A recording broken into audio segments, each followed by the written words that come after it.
Në Kosovë do të zhvillohen zgjedhje parakohshme. Presidenti e Kosovës Vjosa Osmani ka njoftuar se me 28 dhjetor do të mbahen zgjedhjet e parakohshme. Se për shkak se sot kam shpërndar kuvendin, automatikisht data 11 janar është përjashtuar si mundësi, sepse është jashtë afateve kushtetuese që do të më lejonin ta shfrytëzoja.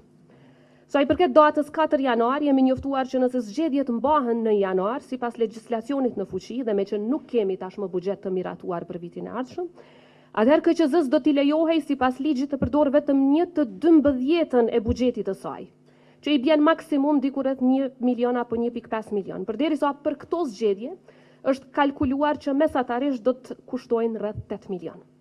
Pra zgjedhjet në këtë datë është praktikisht e pamundur të mbahen për shkak të pamundësisë që të shfrytëzohet buxheti në janar ashtu siç thot ligji. Kthehemi prandaj te dy datat e mbetura, pra 21 dhe 28 dhjetor, të cilat mund të bëhen sipas kushtetutës. Sot partitë politike janë deklaruar kryesisht për këto dy data në takimin konsultativ që e patëm.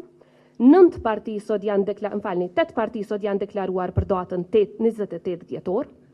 5 parti janë deklaruar për datën 21 dhjetor, kurse 3 parti kanë thënë që cila do nga këto data është në rregull.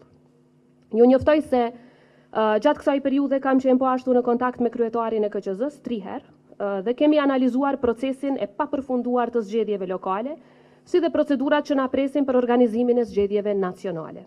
Pra të gjitha këto e bëjnë praktikisht të pamundshme edhe datën 21 dhjetor, jedimisht data 28 dhjetor është data që kam vlerësuar se mbetet data e vetme e mundshme, sado që edhe kjo datë paraqet deri diku sfida për KQZ-n.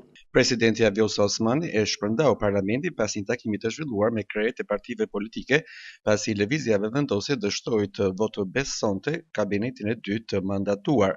Osmani tha se afatet kohore në dispozicion janë sfiduese për zhvillimin e zgjedhjeve.